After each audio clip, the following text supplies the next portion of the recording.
राम राम सभी को। भाई सुबह अंदर से काम करने के बाद फिर मैं बाहर आ गई थी। बाहर आने के बाद मैं फिर यहाँ से झाड़ू निकालने लगी और फिर भैया भी आ गए थे एक दुकान से। भैया सब्जी लेके आए थे दुकान से। फिर मैं गली से भी झाड़ू निकालने लगी। फिर मम्मी भी आ गई थी, मैं और मम्मी बातें कर रहे थे।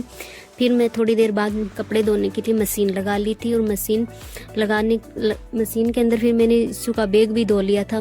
फिर देखा भी बैग फट गया था, पता नहीं पहले का फटा हुआ था या मशीन में फट गया था। वो आते ही डांटे कि मेरा बैग फाड़ दिया। फिर मैंने मम्मी के लिए पानी गर्म कर दिया था और मम्मी नहाने लगी और फिर मैं कपड़े धो के भी ऊपर छत पर ले आई और यीशु सारे कपड़े सुखा रही थी। बोली मैं सुखाऊंगी आज कपड़े। फिर यीशु बोल रही है मैं वीडियो में आ रही हूँ या नहीं आ रही, पूछ रही है मेरे से। मैं फिर फ़ोन सेट करने लगी कैमरा। तब तक यीशु ने तो सारे कपड़े ही सुखा दिए थे, इधर उधर कर दिए थे।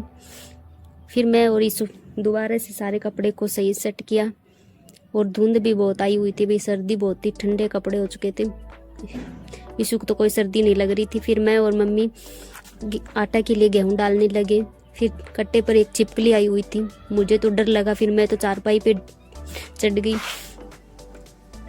फिर मैंने कट्टे में से गेहूं डाल दी और गेहूं डालने के बाद कट्टा बांध दिया। मम्मी बोली नीचे ले चल, मैं बोली मेरे से तो नहीं चलता, बहुत भारी है। फिर गौशाला वाला आ गया। फिर मैं और यीशु दोनों रोटी दे के आई।